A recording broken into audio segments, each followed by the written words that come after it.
Hello.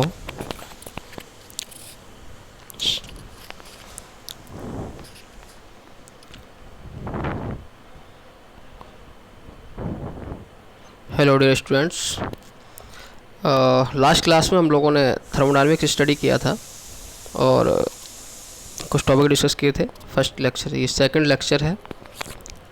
Electrical and civil engineering के छात्र second semester के BMC BMEE का जो मैकेनिकल का पार्ट है वो हम लोग डिस्कस कर रहे हैं। माई सेल्फ अखंड प्रताप चौहान, मैं आपके साथ मैकेनिकल के जो आपके सिलेबस में टॉपिक है उनको डिस्कस करूंगा। लास्ट टाइम हमने डिस्कस किया था थर्मोडायनेमिक्स। थर्मोडायनेमिक्स क्या था? It's the science of energy transfer and its effect on the properties of system. Energy transfer की जो साइंस है वो एक्चुअली थर्मोडायनेमिक्स स्टडी करते हैं। और मेन एम क्या है थर्मोडायनेमिक्स स्टडी करने का? मेन एम हमारा ये है कि हीट को वर्क में कैसे कन्वर्ट करें और कौन सा प्रोसेस का इस्तेमाल करें जिससे हम मैक्सिमम एफिशिएंसी भी मिले, लॉस हीट का कम से कम हो। हीट का इस्तेमाल करके जब कोई वर्क लेना चाहते हैं तो कई सारे लॉसेस भी हो जाते हैं। फॉर एग्जांपल, मान लो आप पिस्टन सिलेंडर अरेंजमेंट में आप सिलेंडर के अंदर फ्यूल जलाते हो, पेट्रोल जलाते हो, डीजल जलाते हो, तो पूरा उसका केमिकल एनर्जी वर्क में कन्वर्ट नहीं होता। बहुत सारा पार्ट उसका धुआं बन के उड़ जाता है, लॉस हो जाता है। तो कई सारे थर्मोडायनेमिक सिस्टम हैं जिनको हम स्टडी करेंगे, जो सिलेबस पॉइंट ऑफ व्यू से, ज़्यादा तो नहीं। तो हमने समझा था थर्मोडायनेमिक्स क्या था। It is the science of energy transfer and its effect on the property of the system. The main aim of thermodynamic study is to convert disorganized form of energy, that is heat, into organized form of energy, that is work, in a efficient manner. तो आज हम discuss करेंगे system की ओर चलेंगे। क्या है system? System क्या है बच्चा? It is a region in space. It is a region in space upon which study is to be focused or concentrated. पूरे स्पेस में, पूरे ब्रह्मांड में, पूरे संसार में कोई सा रीज़न जहाँ हमको स्टडी करनी है, जहाँ पर हमको स्टडी करनी है, जहाँ पर फोकस करना है, जहाँ पर हमको कंसंट्रेट करना है, वो हमारा पार्ट क्या कहलाता है? वो सिस्टम कहलाएगा। फॉर एग्जांपल, ये कोई कप है, इसमें चाय भरी हुई है, ये हमारा सिस्टम हो गया। हम इसमें ये स्टडी कर सकते हैं इसका टेम्परेचर कितना है, इसके अंदर मास कितना है कप के अंदर, और कप के अंदर चाय, उसका टेम्परेचर कितना है, कितना कुछ टाइम बाद इसका टेम्परेचर कितना रह जाएगा, कुछ टाइम बाद इसका मास कितना रह जाएगा। क्योंकि वेपर के फॉर्म में मास बाहर भी जा रहा है। कैसे देखेंगे वेपर है कि नहीं है? दिख भी जाती हैं, बहुत बूंदे बूंदे से होती हैं, बहुत छोटी छोटी छोटी। अगर आप इसको किसी प्लेट से या ढक देंगे या ढक्कन से ढक देंगे कप को, तो आप पाएंगे इसकी पेपर इसके चिपक जाती हैं, कंडेंस होके बाद में बूंदों के ऊपर टपकना शुरू कर देती हैं वापस इसके अंदर। तो ये हमारा सिस्टम हो गया उतनी देर के लिए। अगर हमको सिर्फ इतने को स्टडी करना है तो हमारा सिस्टम होगा। ये कप, और ये क्या है? कप की बाउंड्री, ये बाउंड्री है। और ये बाउंड्री क्या करती है? सिस्टम को सराउंडिंग से अलग करती है। सराउंडिंग क्या है? Anything external to the system is known as surrounding. Anything external to the system is known as surrounding. System के बाहर की कोई भी चीज़, वो सब क्या कहलाती है? सराउंडिंग कहलाती है। बाउंड्री क्या होती है? The separation between the system and surrounding is known as boundary. Something which separate the system from surrounding is known as boundary. कोई भी चीज़ जो सिस्टम को सराउंडिंग से अलग करती है, बाउंड्री कहलाती है। एनर्जी ट्रांसफ़र हम लास्ट क्लास में डिस्कस किए थे, दो टाइप के होते हैं, heat transfer, work transfer. Heat transfer मतलब उसको हम डिसऑर्गेनाइज्ड फॉर्म ऑफ एनर्जी भी कहते हैं, क्योंकि इसमें जो भी एनर्जी पूरा सिस्टम को नहीं मिल पाता है। जैसे हमने मान लो गैस पे पानी रखा हुआ है किसी बर्तन में, आपने हीट दी, वो हीट क्या सराउंडिंग में भी तो लॉस हो रही है। सराउंडिंग में उसका टेम्परेचर जा रहा है, पूरा टेम्परेचर उसको नहीं मिल रहा है, पूरी एनर्जी आपके भगोने को नहीं मिल रही है, कुछ एनर्जी क्या है सराउंडिंग में भी लॉस हो रही है। वर्क ट्रांसफ़र की बात करें इसको कहते हैं ऑर्गेनाइज्ड फॉर्म ऑफ एनर्जी। क्यों? जब मान लो शाफ्ट है, कोई शाफ्ट रोटेट हो रही है, शाफ्ट रोटेट हो रही है तो शाफ्ट का एक एक मॉलिक्यूल सेम आरपीएम से घूम रहा होगा, सेम आरपीएम से, तो ये क्या ऑर्गेनाइज्ड फॉर्म ऑफ एनर्जी है, वर्क। लेकिन हीट क्या है? Disorganised form of energy. हमारे थर्मोडायनामिक सिस्टम है उनकी एफिशिएंसी 35 से 40% तक होती है लगभग, बहुत ज़्यादा एफिशिएंट नहीं होते हमारा थर्मोडायनामिक सिस्टम, बहुत सारा लॉसेस होता है। जब हम पढ़ेंगे एक एक करके जो हमारे सिलेबस में है तब देखेंगे। यूनिवर्स क्या होता है? System plus surrounding, it is the summation of system and surrounding. System and surrounding का जो सम है वो क्या कहलाता है? यूनिवर्स कहलाता है। फॉर एग्जांपल मान लो ये हमारा सिस्टम था, ये बाउंड्री है, ये सराउंडिंग है, लेकिन यूनिवर्स में क्या आ गया?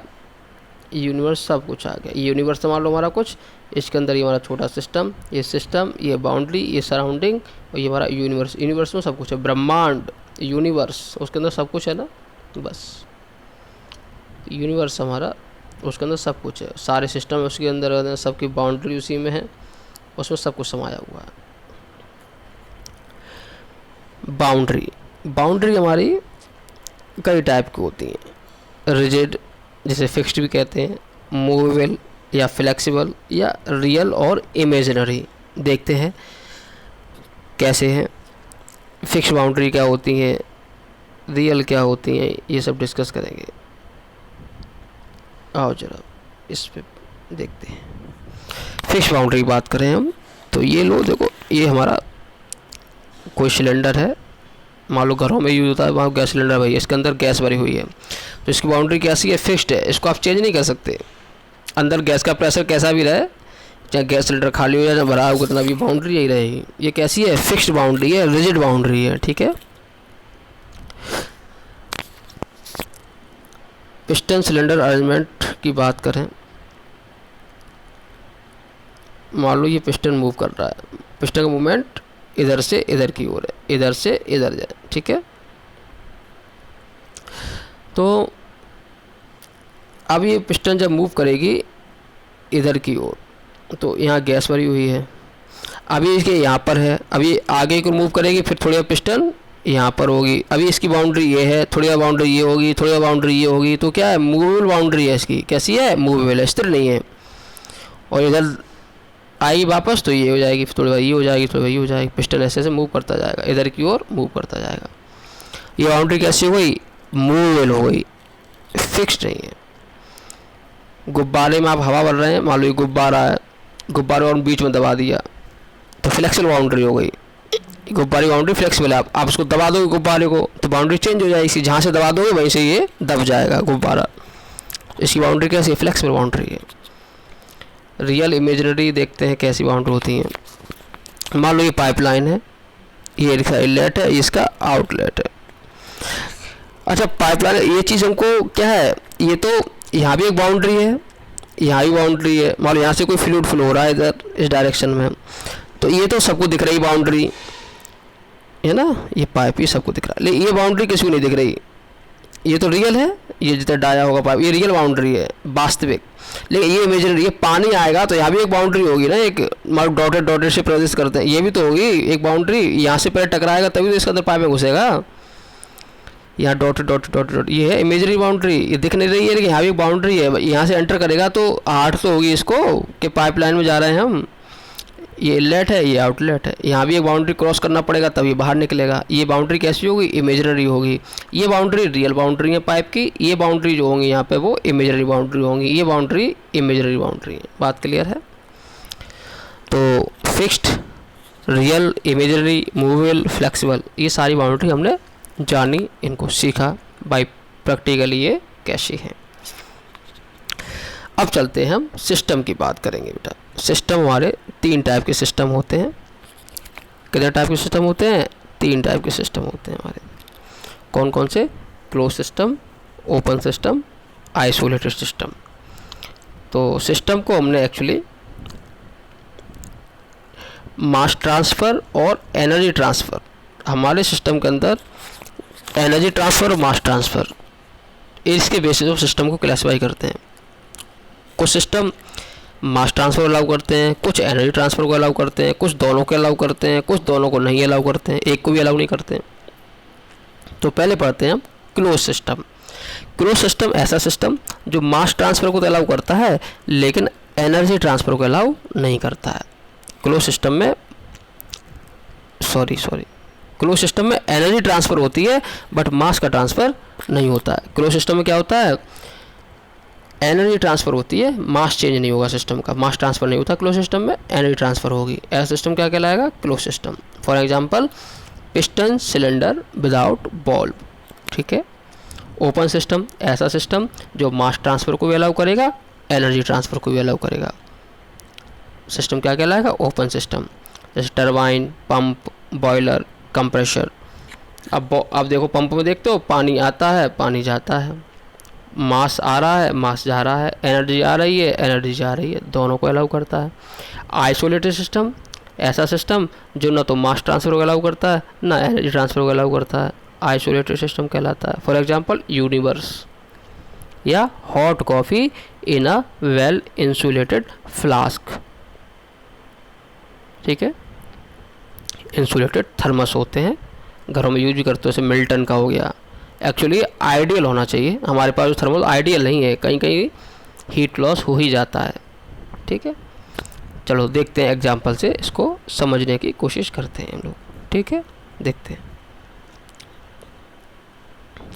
ओपन सिस्टम की बात करते हैं बच्चा, ठीक है। पहले ओपन, मान लो कप में एक चाय है, ठीक है। कप में चाय रखी है, इसको ढक्कन से ढक दिया या प्लेट से ढक दिया है, तो आप पाओगे ये टी रखी हुई है, इसके अंदर चाय का टेम्परेचर होगा कुछ मान लो 25 डिग्री सेंटीग्रेड है, तो थोड़ी देर बाद इसका टेम्परेचर कम होने लग जाएगा, 1 घंटे बाद चाय ठंडी हो जाएगी, जो भी टेम्परेचर रह जाए इसका 25 से कम ही रहेगा जितना भी हो, तो एनर्जी ट्रांसफ़र हो गई। अब चूँकि ढका हुआ था ये, तो मास तो इसके अंदर वही रहा, मास की वेपर कुछ ऊपर उठाएंगी भी तो प्लेट से टकरा के यहीं कंडेंस हो जाएंगी, थोड़ी बार उसी में टपक जाएंगी वापस, तो मास ट्रांसफ़र अलाउ नहीं हुआ लेकिन एनर्जी ट्रांसफ़र हुई। ऐसा सिस्टम क्या कहलाएगा, क्लोज सिस्टम, जो एनर्जी ट्रांसफ़र अलाउ करता है, मास का ट्रांसफ़र अलाउ नहीं करता।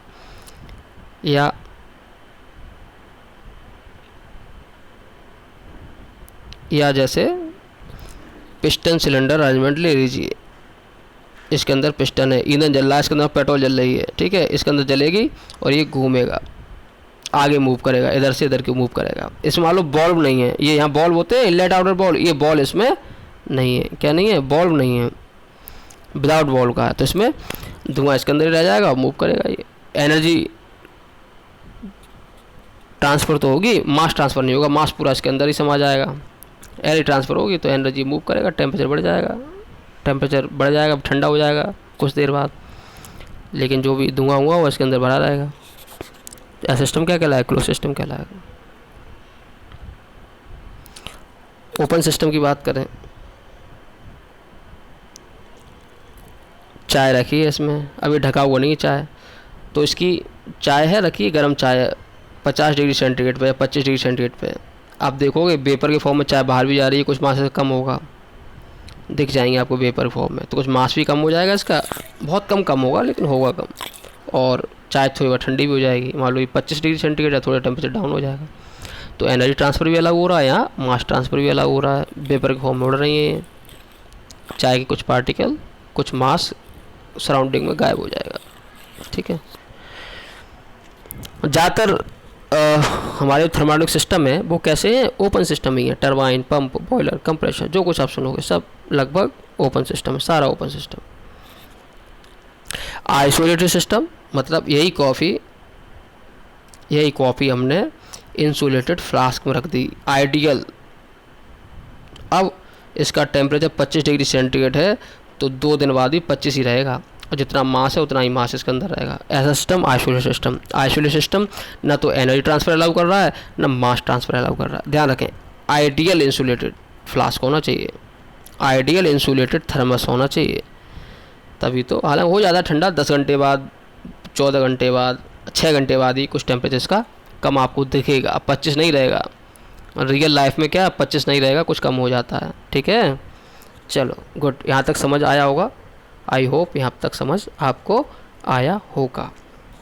ठीक है बेटा, चलो अब हम चलते हैं next, microscopic approach and macroscopic approach of thermodynamics. इसको स्टडी करते हैं, microscopic approach of thermodynamics and macroscopic. Microscopic approach thermodynamics क्या है? In microscopic approach individual behavior of molecule is taken into consideration.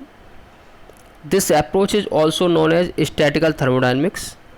This approach is useful at higher altitude where density is low. Microscopic approach में क्या करते हैं बेटा, इसमें हम individual molecule behaviour को कंसिडर करते हैं, एक एक मॉलिक्यूल की स्टडी करते हैं। इस अप्रोच को हम स्टैटिकल थर्मोडायनेमिक्स भी कहते हैं। ये चूँकि अब देखो 1 क्यूबिक सेंटीमीटर वॉल्यूम में 10 की पावर 15 मॉलिक्यूल होते हैं। हम एक एक मॉलिक्यूल की स्टडी करना सोचो कितना मुश्किल है। 10 की पावर 15 मॉलिक्यूल 1 क्यूबिक सेंटीमीटर में, और हमारे सिस्टम का वॉल्यूम तो इससे कई ज़्यादा होता है, बहुत ज़्यादा होता है, इससे कई गुना होता है। तो ये प्रैक्टिकली हमारे लिए यूजफुल नहीं है। ये वहाँ यूजफुल है हायर डेंसिटी पर, जहाँ हायर एल्टीट्यूड होता है, सॉरी हायर एल्टीट्यूड पर क्या डेंसिटी लो होती है, वहाँ मॉलिक्यूल्स कम होंगे, तो वहाँ तो इसका इस्तेमाल होता है। और मैक्रोस्कोपिक अप्रोच क्या होती है? Macroscopic approach average behaviour of the molecule is taken into consideration. This approach is also known as classical thermodynamics. मतलब इसमें क्या है, किसी सिस्टम में कुछ ही पार्टिकल हैं, उनमें एक जगह के कुछ मॉलिक्यूल ले लिए, मान लो 1 क्यूबिक सेंटीमीटर में जितने मॉलिक्यूल सबको वहाँ से उठा लिया, एक उठा लिया, जो उसका बिहेवियर वही मान लिया, इस जगह के आसपास के मॉलिक्यूल्स का भी यही बिहेवियर होगा। इसमें एवरेज कंसिडर करते हैं। मैक्रोस्कोपिक में एवरेज कंसिडर करते हैं, माइक्रो में माइक्रो लेवल पे, मतलब इंडिविजुअल बिहेवियर चेक करते हैं। तो जो क्लासिकल थर्मोडायनेमिक्स है, जो मैक्रोस्कोपिक अप्रोच है, एक्चुअली वही हम पढ़ते हैं, वही हमारा प्रैक्टिकली यूजफुल भी है। माइक्रोस्कोपिक थोड़ा स्टडी करना बहुत टफ है, हम लोग क्लासिकल थर्मोडायनेमिक्स स्टडी करेंगे, मैक्रोस्कोपिक अप्रोच को ही कंसिडर करते हैं। ठीक है, समझ आ गई होगी बात। चलिए अब चलते हैं नेक्स्ट टॉपिक, थर्मोडायनेमिक इक्विलिब्रियम। क्या है थर्मोडायनेमिक इक्विलिब्रियम? देखते हैं बेटा, कोई भी सिस्टम थर्मोडायनेमिक इक्विलिब्रियम में है कि नहीं है, कैसे पता करेंगे? A system is said to be in thermodynamic equilibrium if it is in. कोई भी सिस्टम थर्मोडायनेमिक इक्विलिब्रियम में है कि नहीं है, ये ऐसे पता करेंगे। कोई भी सिस्टम थर्मोडायनेमिक इक्विलिब्रियम कब होगा? जब ये थर्मल इक्विलिब्रियम में हो, मैकेनिकल इक्विलिब्रियम में हो, केमिकल इक्विलिब्रियम में हो। जब ये तीनों इक्विलिब्रियम सेटिस्फाई होंगे किसी भी सिस्टम के अंदर, तब हम कहेंगे ये सिस्टम थर्मोडायनेमिक इक्विलिब्रियम में है। क्या होना चाहिए? वो थर्मल इक्विलिब्रियम में होना चाहिए, वो सिस्टम मैकेनिकल इक्विलिब्रियम में होना चाहिए, और केमिकल इक्विलिब्रियम में भी होना चाहिए। ये तीनों इक्विलिब्रियम को सेटिस्फाई करना चाहिए उस सिस्टम को, तभी वो सिस्टम कहलाएगा ये हमारा थर्मोडायनेमिक इक्विलिब्रियम में ये सिस्टम है। थर्मल इक्विलिब्रियम से मतलब हमारा equality of temperature through out the system, temperature same होना चाहिए एक एक मॉलिक्यूल का। मान लो कप में चाय रखी हुई है तो हमारा वो सिस्टम हो गया, तो जो कप है उसमें हर जगह चाय का टेम्परेचर 25 ही होना चाहिए, एक एक मॉलिक्यूल का टेम्परेचर 25 होना चाहिए, चाहे तली का हो, चाहे बीच का हो, चाहे ऊपर का हो, सब जगह क्या है समान होना चाहिए टेम्परेचर। तो ऐसा सिस्टम क्या कहलाएगा? थर्मल इक्विलिब्रियम कहलाएगा। मैकेनिकल इक्विलिब्रियम से मतलब equality of forces of pressure. चाय का कप है रखा हुआ, तो उस पर सभी तरफ से प्रेशर समान लगने चाहिए। ऐसा नहीं है कि राइट हैंड प्रेशर कुछ है, लेफ्ट हैंड में कुछ है, ऊपर से कुछ है, नीचे से कुछ है, सभी जगह से समान प्रेशर होने चाहिए। तो ऐसा सिस्टम मैकेनिकल इक्विलिब्रियम कहलाएगा। अगर प्रेशर डिफरेंस होगा तो जहाँ ज़्यादा प्रेशर होगा उसी तरफ सिस्टम मूव करने लगेगा, बॉडी मूव करने लगेगी। तो प्रेशर क्या होना चाहिए? समान होना चाहिए। मान लो हम लोग खड़े होते हैं, मान लो मैं क्लास में खड़ा हूँ, तो मेरे ऊपर क्या सब तरफ से समान प्रेशर लग रहे हैं कि नहीं लग रहे हैं? और सब तरफ से कौन सा प्रेशर लग रहा है? Atmosphere pressure. जितना प्रेशर सराउंडिंग में है एटमॉस्फेयर में, वही हम पर लग रहा है, तभी तो मैं सही से खड़ा हूँ। और जब प्रेशर किसी एक तरफ से ज़्यादा आएंगे तो मूवमेंट करना पड़ेगा मुझे, मैं सही से नहीं खड़ा रह सकता। मान लो आंधी आती है, एक तरफ से बहुत तेज़ आवाज़ चलती है, तो हम सही से नहीं खड़े रह सकते, हमारे पैर उखड़ने लगेंगे, हमारी बॉडी स्थिर नहीं होगी, हमारी बॉडी गिरने लग जाएगी, अपना बचाव करना पड़ता है हमें। केमिकल इक्विलिब्रियम से मतलब बेटा chemical equilibrium equality of chemical potential, मतलब सिस्टम के अंदर कोई भी केमिकल रिएक्शन भी नहीं होना चाहिए, केमिकल रिएक्शन नहीं होना चाहिए। मान लो केमिकल रिएक्शन होगी एक, फिर कुछ उससे और कुछ बन जाएगा, तो जो हमारा ऑब्जेक्टिव है वो तो लॉस हो जाएगा, वो फुलफिल नहीं होगा, वो फुलफिल नहीं होगा। तो सिस्टम के अंदर कोई भी क्या होना चाहिए, केमिकल रिएक्शन भी नहीं होना चाहिए। तो हमारा सिस्टम थर्मोडायनामिक इक्विलिब्रियम कहलाएगा, जिसके अंदर तीनों कंडीशन सेटिस्फाइड होंगी, मतलब वो थर्मल इक्विलिब्रियम में भी हो, मैकेनिकल इक्विलिब्रियम में भी हो, केमिकल में भी हो, तीनों इक्विलिब्रियम सेटिस्फाइड होंगे तभी सिस्टम हमारा क्या कहलाएगा, थर्मोडायनामिक इक्विलिब्रियम में कहलाएगा। आई होप सो ये टॉपिक आपको समझ आया होगा। तो नेक्स्ट टॉपिक पे हम बाकी चीज़ डिस्कस करेंगे। ये पीडीएफ थोड़ा लंबा बन गया है, तो थोड़ा लेक्चर बड़ा हो जाएगा, ज़्यादा डिस्कस नहीं कर सकते। ठीक है डियर स्टूडेंट्स, को आप पढ़िए और कोई डाउट होगा तो आप पूछेंगे, आप उसको डाउट को नोट कर लेंगे, फिर हम आप व्हाट्सअप भी कर सकते हैं, बाकी इसमें कमेंट भी कर सकते हैं, अदरवाइज़ फ़ोन कॉल से भी आपका कोई डाउट है आप पूछ सकते हैं, या कॉलेज खुलते हैं तो फिर हम डिस्कस करेंगे। तो ये लेक्चर इलेक्ट्रिकल एंड सिविल के छात्र सेकंड सेमेस्टर छात्रों के लिए यूजफुल है, उनको सबको शेयर करें, आप सब लोग इसको शेयर करें, लाइक करें और इसको देखें ज़रूर, बहुत इंपॉर्टेंट टॉपिक। चलो थैंक यू बेटा, थैंक यू सो मच।